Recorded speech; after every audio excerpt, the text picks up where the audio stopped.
Dans les méthodes de calcul de limite en un réel de fonctions, passons au deuxième cas d'indétermination, mais d'abord générique.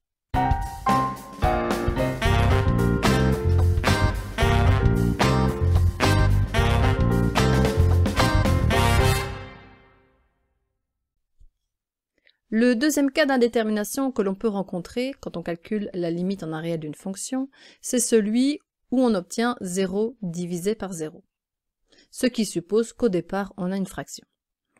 Le procédé pour lever cette indétermination, c'est qu'il suffit de faire apparaître au numérateur et au dénominateur le facteur x moins a en vue d'une simplification de la fonction. Autrement dit, on va factoriser pour pouvoir simplifier. Passons aux exemples. Calculons la limite quand x tend vers 1 de 2x carré plus 3x moins 5 sur moins x carré plus 3x moins 2. La première chose à faire, il ne faut pas l'oublier, c'est de remplacer x par 1.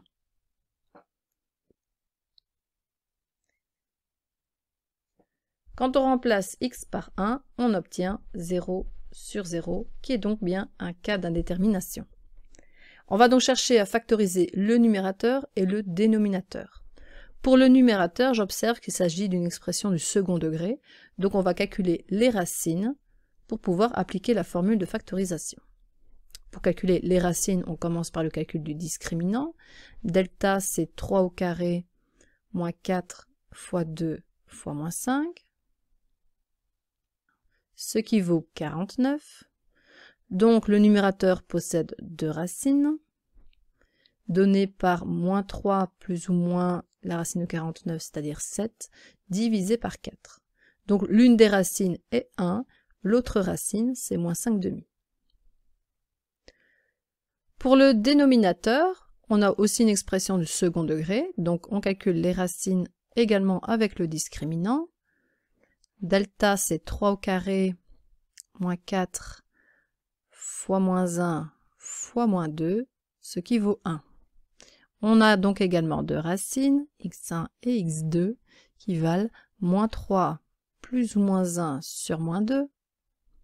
Donc l'une des racines est 1 et l'autre racine, c'est 2. Alors ce n'est pas pour rien si on retrouve 1 comme racine commune au numérateur et au dénominateur.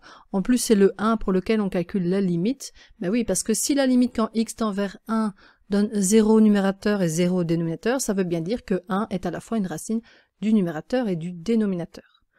On va donc maintenant remplacer la fraction en factorisant séparément numérateur et dénominateur. Et pour ça, je vais d'abord rappeler la formule de factorisation des trinômes du second degré. On peut donc transformer l'expression ax carré plus bx plus c en la factorisant a fois x moins x1 fois x moins x2, à condition évidemment qu'il y ait deux racines, autrement dit si delta est strictement positif. Donc on y va pour la factorisation. La limite de la fonction devient donc la limite quand x tend vers 1 de 2 fois x moins 1 fois x moins 5 demi, donc j'écris plus 5 demi, sur moins une fois x moins 1 fois x moins 2. Et donc je remarque une fois qu'on a factorisé qu'on peut bien simplifier x moins 1 par x moins 1. Donc finalement il me reste à calculer la limite quand x tend vers 1 de 2 fois x plus 5 demi sur moins une fois x moins 2. Et donc on recommence le procédé, c'est-à-dire qu'on remplace x par 1. On a donc 2 fois 1 plus 5 demi, c'est-à-dire 2 fois 7 demi, divisé par moins 1 fois moins 1, ça fait 1. Et donc ici, on a une limite qui vaut 7. Passons au deuxième exemple où on voit qu'on calcule la limite d'une fonction qui contient des racines carrées. On commence par remplacer x par 1. On doit donc calculer la racine carrée de 4 moins la racine carrée de 4 divisé par 0, ce qui donne bien le cas d'indétermination 0 sur 0. Alors ici, pour pouvoir factoriser l'expression, ça va être difficile à cause de ces racines carrées. Donc on va plutôt utiliser la méthode des binômes conjugués. Pour cela, on commence par recopier la limite. On va donc calculer la limite quand x tend vers 1. de racine carrée de x plus 3 moins racine carrée de 2x plus 2 sur x moins 1.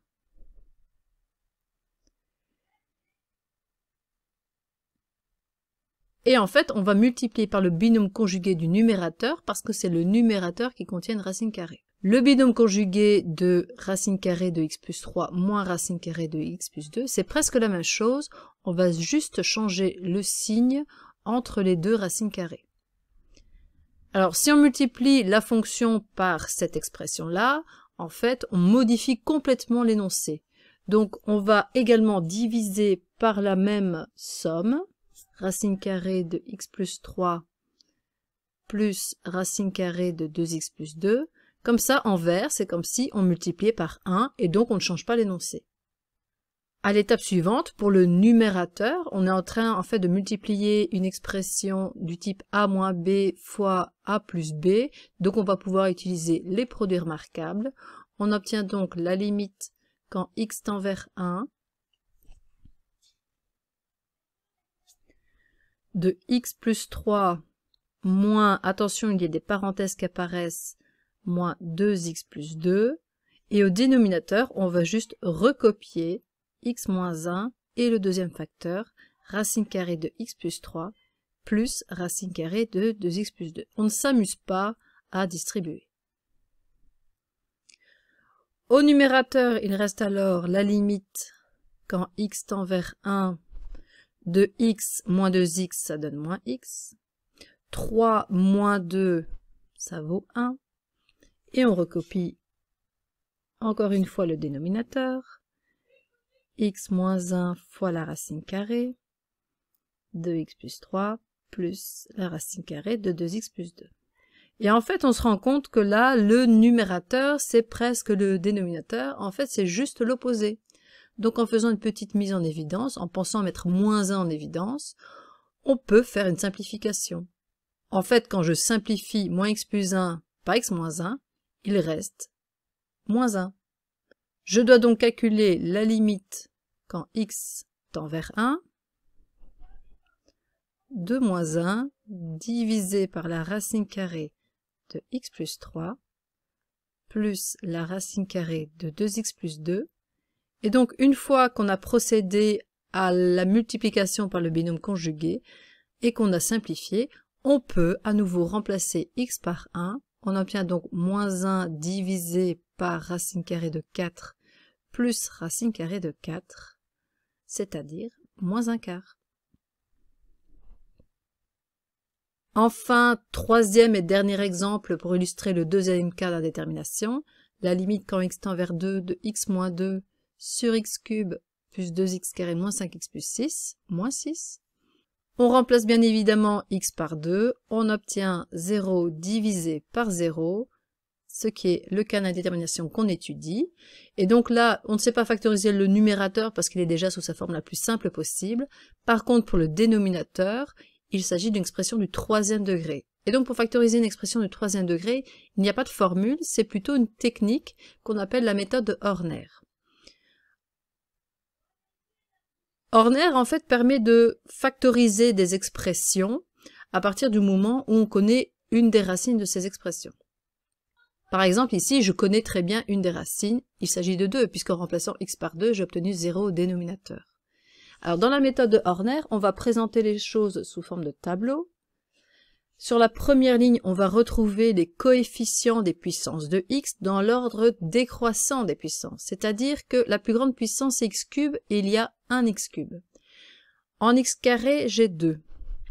En x, j'ai le coefficient moins 5 et le terme indépendant, c'est moins 6. Et donc, je sais que 2 est une racine de cette expression. Et donc, je vais commencer à compléter ce tableau. En fait, je vais descendre le 1 et le recopier. On recopie toujours ce premier nombre. Ensuite, pour compléter le tableau, on fait 1 fois 2. 1 fois 2, ça vaut 2. Pour obtenir le nombre que je vais écrire ici en dessous, j'additionne 2 avec 2, j'obtiens 4. Et on remultiplie. 4 fois 2, ça vaut 8. Moins 5 plus 8 est égal à 3. Et enfin, 3 fois 2 égale 6. Moins 6 plus 6 vaut 0. Et donc si j'obtiens 0 ici, c'est très bon signe, c'est que je n'ai pas fait d'erreur. Donc maintenant, pour la factorisation, je vais le faire directement dans le calcul de limite. Je recopie bien x-2 au numérateur. Et grâce au tableau de Horner, eh bien, je sais que x-2, c'est un des facteurs. C'est toujours x moins la racine. Et dans l'autre parenthèse ici, je vais me servir des 3 premiers chiffres de la dernière ligne du tableau. Donc le 1 signifie que je vais avoir une puissance de x carré. Alors, on sait que c'est x carré parce qu'on est toujours 1 degré de moins que dans l'expression initiale. Donc 1x carré plus 4x plus 3. Et donc on peut vérifier en redistribuant, on obtiendra bien le dénominateur initial. Donc maintenant qu'on a factorisé le dénominateur, on se rend compte qu'on peut simplifier avec le numérateur. On peut simplifier x-2 par x-2. Il me reste donc à calculer la limite quand x tend vers 2 de 1 sur x carré plus 4x plus 3. Et quand je remplace ici x par 2, j'obtiens 1 divisé par 4 plus 8 plus 3, soit 1/15.